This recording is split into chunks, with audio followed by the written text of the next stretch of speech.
So this is a part 2 of hyperthyroidism. तो इसमें हम देखेंगे diagnostic evaluation as well as management of hyperthyroidism. तो सबसे पहले देखिए हमने हिस्ट्री देखनी है, फिजिकल एग्जामिनेशन करेंगे और जो थायराइड फंक्शन टेस्ट है वो हम यहाँ पे देखेंगे, जिसमें जो TSH है वो तो हमें प्राइमरी में डिक्रीज देखने को मिलता है और बाकी सब जो है वो इंक्रीज देखने को मिलेंगे, लेकिन जो सेकेंडरी है उसमें हमें जो सभी क्या है इंक्रीज ही देखने को मिलते हैं। अब यहाँ पे ये डिक्रीज क्यों था, तो देखिए जब मैंने आपको प्राइमरी हाइपरथायरिज्म के बारे में बताया था तो उसमें मैंने बताया था कि जैसे हाइपोथैलेमस है वो तो TRH को रिलीज़ कर रहा है, ठीक है। उसके बाद वो आगे जो है हमारी इंटीरियर पिट्यूटरी ग्लैंड को कर रहा है स्टिमुलेट, वो आगे रिलीज़ कर रही है TSH। और उसके बाद जो है यहाँ पे थायराइड ग्लैंड एक्टिवेट होती है जो T3 और T4 को रिलीज़ करती है। अब देखिए यहाँ पे जो थायराइड ग्लैंड है प्राइमरी में इस थायराइड ग्लैंड में प्रॉब्लम है, तो ये हाइपर एक्टिव है। और अब ये हाइपर एक्टिवेट है तो ऊपर जो फीडबैक जा रहा है कि हाँ ये हाइपर एक्टिव है, तो इसकी वजह से हाइपोथैलेमस क्या है कि वो कहीं ना कहीं अपना डिक्रीज कर रहा है एक्टिविटी, क्योंकि उसको क्या मैसेज मिल रहा है कि नीचे थायराइड ग्लैंड बहुत ज़्यादा रिलीज कर रही है, तो वो यहाँ पे डिक्रीज करेगा, जिससे TRH डिक्रीज होगा, वो आगे पिट्यूटरी जो ग्लैंड है उसको डिक्रीज करेगा और वो आगे TSH को डिक्रीज करेगी कि हम आगे इसको डिक्रीज कर पाए। लेकिन यहाँ पे ये तो डिक्रीज नहीं हो रही, लेकिन TSH क्या है कि वो डिक्रीज हमें देखने को मिलता है, तो इसलिए प्राइमरी में ये क्या है डिक्रीज हमें देखने को मिलता है।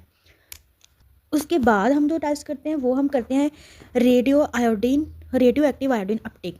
इसमें हमने देखना है कि देखिए हमें पता है कि जो थायराइड ग्लैंड है ना उसको आयोडीन चाहिए होती है T3 T4 बनाने के लिए, ठीक है।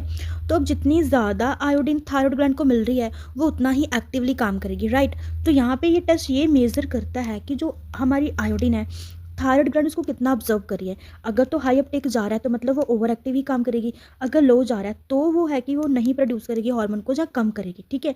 तो यहाँ से हमें देखने को मिल जाता है कि वो आयोडीन उसकी अपटेक है वो कितनी जा रही है हमारी थायराइड ग्लैंड को, ठीक है। अगर तो ज़्यादा जा रही है फिर मैनेजमेंट में हमें वो कम करनी पड़ेगी। उसके बाद हमारे पास आता है थायराइड स्कैन, ठीक है। तो इसमें क्या कि हमें शो करती है थायराइड ग्लैंड की स्ट्रक्चर, साइज, शेप और फंक्शन को, जो रिवाइल करेगी उसकी हाई ओवर एक्टिविटी को और अंडर एक्टिविटी को, ठीक है। नेक्स्ट हम देखेंगे इसका मैनेजमेंट। देखिए एंटी थायराइड ड्रग्स में हमें प्रोपाइलथियोसिल, मेथिमाजोल और कार्बिमाजोल, ये मेडिसिन का क्या है कि हम यूज़ में लेते हैं। इसमें जो हमारी फर्स्ट लाइन मेडिसिन आती हैं वो है हमारी प्रोपाइलथियोसिल और मेथिमाजोल। देखिए यहाँ पे एक बात है कि जैसे अगर प्रेग्नेंट है कोई पर्सन, वुमन, ठीक है, प्रेगनेंसी में क्या है कि जो फर्स्ट ट्राइमेस्टर में हम प्रोपाइलथियोसिल को ही क्या करते हैं प्रेफर करते हैं फर्स्ट ट्राइमेस्टर में, क्योंकि जो मेथिमाजोल है वो क्या करती है वो बच्चों में कंजेंटल एबनॉर्मेलिटी कॉज करती है। तो इसलिए हम जो फर्स्ट ट्राइमेस्टर में यानी कि जो पहले 3 महीने हैं उसमें हम इसका यूज़ नहीं करते मेथिमाजोल का, उसमें हम सिर्फ प्रोपाइलथियोसिल ही पेशेंट को रिकमेंड करते हैं, ठीक है। और आगे यहाँ पे जो कि हमें क्या है कि इस मेडिसिन को 3 टाइम्स पर डे हम दे सकते हैं। मेथिमाजोल की क्या है कि हम सिंगल डेली डोज भी दे सकते हैं।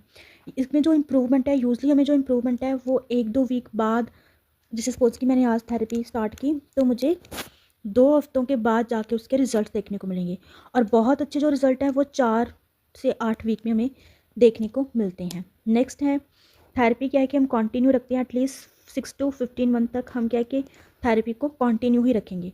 एकदम से इसको हमने डिसकंटिन्यू नहीं करना होता, क्योंकि ऐसा करने से दोबारा से हाइपरथायरिज्म क्या है कि वो हमें देखने को मिल सकता है। हमें एस्पिरिन और जो बाकी की आयोडीन कंटेनिंग ड्रग्स हैं उनको कभी भी एंटी थायराइड मेडिकेशन के साथ हमें नहीं देना, ठीक है। और पेशेंट को हमने बताना है कि रेगुलर बिना स्किप किए मेडिसिन लेने की क्या इंपॉर्टेंट है, उसको पूरा ड्रग रेजिमेंट के साथ क्या है कि अडहेयर करके रखना है। यहाँ पे कुछ इसके साइड इफेक्ट देखने को मिलते हैं, जैसे granulocytosis, fever, sore throat, nausea, vomiting और डायरिया। ये सब हमें एंटी थायराइड मेडिकेशन के साइड इफेक्ट देखने को मिलते हैं। नेक्स्ट हमारे पास आता है लोगुल सोल्यूशन। देखिए लोगुल सोल्यूशन क्या है कि यहाँ पे ये सैचुरेटेड सोल्यूशन होता है पोटाशियम आयोडाइड का, जिसमें 5% हमारे पास आयोडाइन है और 10% जो 10% है वो पोटाशियम आयोडाइड है। तो यहाँ पे हम क्या है कि इन दोनों को as a high dose iodine preparation use करते हैं टू टेम्परली सप्रेस करने के लिए थायराइड हार्मोन की सिंथेसिस को और उसके रिलीज़ को। आयोडीन को हम मिक्स करके दे सकते हैं, जैसे वाटर जूस के साथ सिप्ट या फिर स्ट्रॉ हम उसको देंगे, और आफ्टर मील्स हमें ये सोल्यूशन पेशेंट को देना होता है। अब यहाँ पे क्वेश्चन आता है कि why we give high dose iodine in hyperthyroidism. तो देखिए ये क्या करता है, ये तो इसलिए हम यूज़ करते हैं क्योंकि ये क्या करेगा, रैपिड एंड टेम्पररी क्या कर देगा, हमारी थायराइड ग्लैंड को सप्रेस करने का काम करता है। नेक्स्ट क्या होगा, इसका एक्शन देखना हमें, action of high dose iodine. तो सबसे पहले ये जो हमारे थायराइड हार्मोन है उनकी सिंथेसिस को इनहिबिट करता है। उसके बाद क्या है कि जो भी प्री फॉर्म्ड हार्मोन है, जो भी स्टोर्ड हार्मोन है, जो भी स्टोर्ड हार्मोन्स हैं उनको ब्लड में एंटर होने से प्रिवेंट करने का काम करता है। और तीसरा ये क्या करता है कि थायराइड ग्लैंड के साइज को और उसकी वेस्कुलरिटी को डिक्रीज करता है। ठीक है, जैसे सर्जरी के पहले अगर थायराइड ग्लैंड की सर्जरी होनी है तो उससे पहले अगर हम इसको करते हैं तो कहीं ना कहीं जो ब्लीडिंग है उसको कम करने में ये हेल्पफुल रहेगा। नेक्स्ट हमारे पास आते हैं यूजेस। हम थायराइड स्टॉर्म में इसको यूज़ कर सकते हैं, जिसमें थायराइड स्टॉर्म जाने की बहुत रैपिड सिम्टम जब आते हैं थायराइड हाइपरथायरिज्म के, थायराइडेक्टमी से पहले इसको यूज़ कर सकते हैं। शॉर्ट टर्म कंट्रोल के लिए हम यूज़ कर सकते हैं, जब अगर पेशेंट एंटी थायराइड ड्रग्स को टॉलरेट नहीं कर पा रहा तब हम इसको यूज़ कर सकते हैं।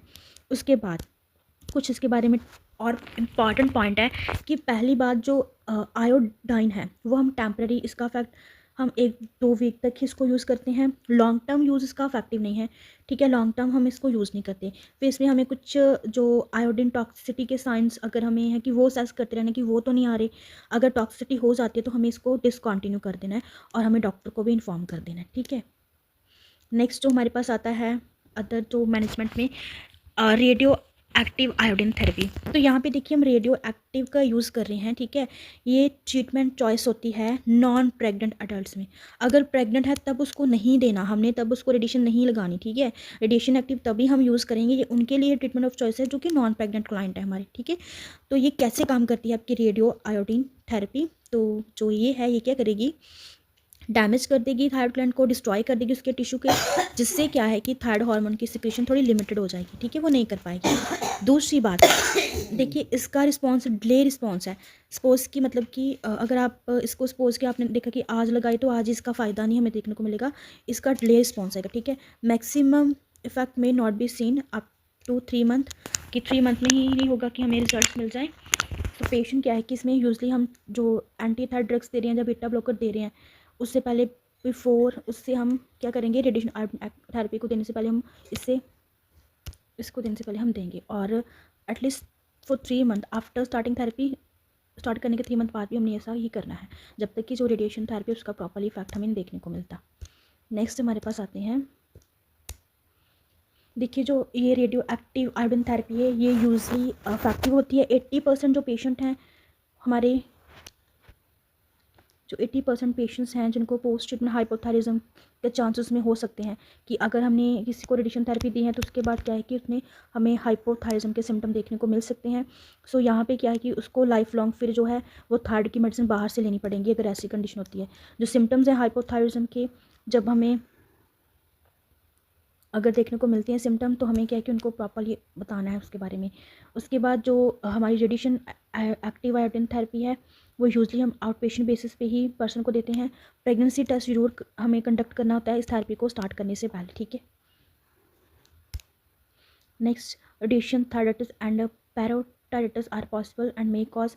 अगर यहाँ पे इसके कुछ हमें साइड इफेक्ट देखने को मिलते हैं, जैसे माउथ में ड्राइनेस रहेगा, माउथ में इरिटेशन रहेगी और थ्रोट में रिलीफ में भी ऑब्टेन हो सकता है। सिर्फ ऑफ वाटर ले लिया, ice chips, salt, soda gargle कर लिए, तो ऐसे हम गार्गल वगैरह करके उसका थोड़ा उसको डिस्कम्फर्ट को रिमूव कर सकते हैं। ठीक है, उसके बाद हमने रेडिएशन एक्सपोजर को लिमिटेड रखना है कि दूसरे जो पर्सन आसपास के वो इफेक्ट ना हो। ठीक है, तो इसके लिए क्या है कि हम पर्सन को बोलेंगे जिसको रेडिएशन एक्सपोज कीजिए, एक पर्सन है इसको रेडिएशन लग रही है तो इसको बोलना है कि भाई साहब आप प्राइवेट टॉयलेट को यूज़ करें। ठीक है, अच्छे से फ्लश करिए 2-3 बार, क्योंकि रेडिएशन मटेरियल अगर जा रहा है आपकी एक्सक्रीटा में तो वो दूसरे पर्सन को भी अफेक्ट करेंगे। ठीक है, तो अच्छे से जो है टॉयलेट फैसिलिटीज़ की प्राइवेट ही रखो, सेपरेटली लॉन्ड्री उसका टॉवल, बेड लिनन, क्लॉथ वगैरह उसका सब कुछ होम में सेपरेट रखो। ठीक है, not prepare food for others. ठीक है, दूसरों के लिए उनको बोलो कि आप फूड प्रिपेयर मत करो क्योंकि उसके अंदर रेडिएशन जा रही हैं तो वो रेडिएशन कहीं ना कहीं दूसरों को भी इफेक्ट कर सकते हैं। तो उसको बोलो कि आप दूसरों के लिए फूड वगैरह प्रिपेयर मत करो। ठीक है, उसको हम ये एडवाइसेस देते हैं।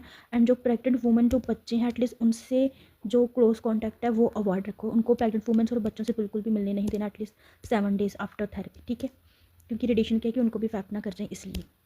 उसके बाद हमारे बीटा एडेनोसिन ब्लॉकर आते हैं। ठीक है, तो ये हम यूज़ करते हैं for symptomatic relief of thyrotoxicosis के लिए। ठीक है, कि उसको सिम्टोमेटिकली दे सकते हैं। ठीक है, ये ड्रग ब्लॉक कर देती है sympathetic nervous system nervous stimulation को। ठीक है, जिससे उसका टैकिकार्डिया, नर्वसनेस और ट्रेमोरेटिबिलिटी इंप्रूव हो सकता है। यहाँ पे हम प्रोप्रानोल क्या है कि यूजली पर्सन को देते हैं विद एंटी थायराइड एजेंट। ठीक है, एटिनानोल क्या है कि ये भी हम प्रेफर करते हैं as a beta adenosine blocker for use अगर वो हाइपोथायराइड पेशेंट है विद अस्थमा और हार्ट कंडीशन, ठीक है, उसको अस्थमा और हार्ट कंडीशन की हार्ट डिसीज़ है तो उसके साथ भी हम उसको एटेनॉल क्या है कि उनके लिए हम रिकमेंड कर सकते हैं। उसके बाद अगर सर्जिकल थेरेपी पे जाना है, यहाँ पे हम सर्जिकल थेरेपी भी ले सकते हैं। जैसे अगर हाइपोथायराइडिज्म बहुत ज़्यादा वर्स हो गया तो थायरेक्टमी कर दो, थायराइड ग्लैंड को रिमूव कर सकते हैं, ठीक है। सो ये भी हम इसमें कर सकते हैं, ठीक है।